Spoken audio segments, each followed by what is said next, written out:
Hi, and welcome to this week's edition of Vero News Rewind. I'm your host, Debbie Carson, online editor of veronews.com. Let's take a look at this week's news. The Indian River County Sheriff's Office is investigating a fatal shooting that occurred Wednesday evening in a home at Vero Lake Estates.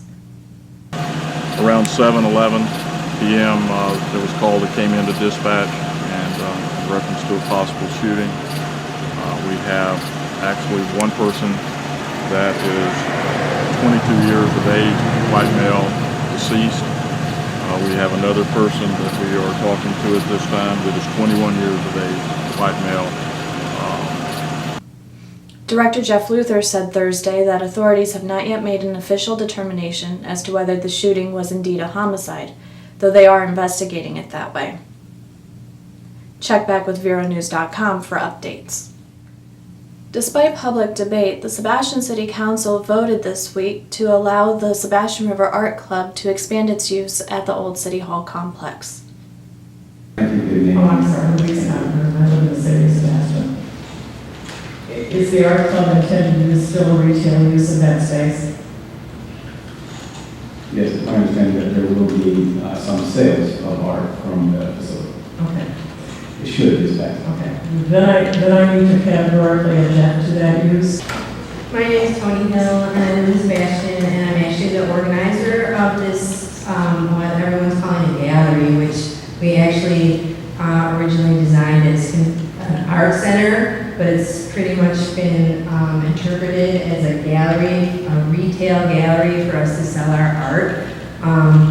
The original idea was for the art club to have a place to be able to expand what they're doing. We don't have space to be able to offer classes to people, to be able to work on projects that are larger than what we can do in the main space. Anything we start, we have to pick up and put away because there are so many other organizations that use the space. The gallery part of it is a great idea for us to be able to exhibit our work. We have a lot of older people in the club that can't exhibit in the park anymore. It would be great for them to be able to exhibit somewhere and for us to exhibit our work and show it to each other. We also would like to be able to use one of the spaces that if you look at your drawings as a gallery that would showcase other organizations' art. We want to be able to invite the Quilters Club, the high school kids, other organizations to bring their art in and turn it into what we consider more of a community center. Saturday marks the anniversary of the September 11th, 2001 terrorist attacks on the World Trade Center. There are 3 events in the county on Saturday to commemorate the event.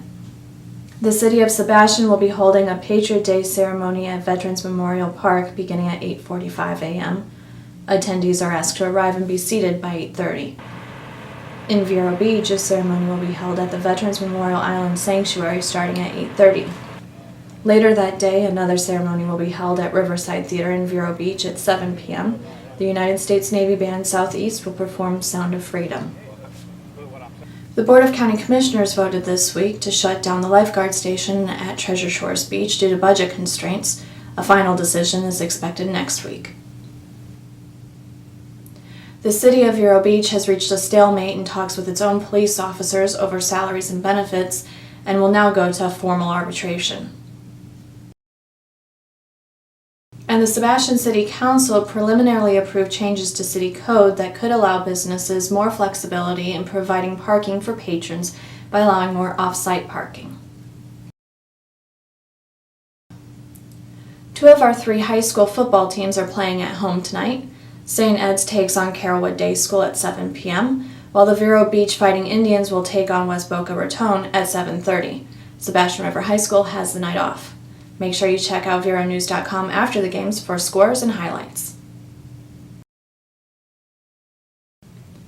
Farmers markets, rodeos, and yoga classes are just a few events going on this weekend. For more information about these and other events, check out our community calendar. On Friday, Living Yoga Studio will donate gifts received through their special Friday gift class to the Indian River Habitat for Humanity Scholarship Program. Numerous events are planned for this Saturday, including the 5th annual gas buy-down at the Shark Mart mobile station at the corner of County Roads 510 and 512 in Sebastian starting at 4 p.m., gas will be discounted by 50 cents. The Treasure Coast Gator Club will host a season kickoff party in conjunction with the 12:20 p.m. University of Florida versus University of South Florida game at Riverside Cafe.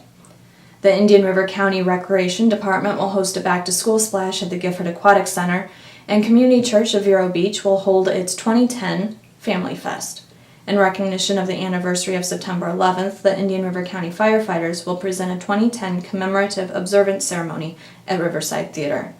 Sunday wraps up the weekend with the social justice film series at the Unitarian Universalist Fellowship of Vero Beach, presenting the documentary Beyond War. Until next time, this has been Vero News Rewind. Be sure to send us your news at newstips@veronews.com. Follow us on Twitter and friend us on Facebook. See you next week. Have a great one.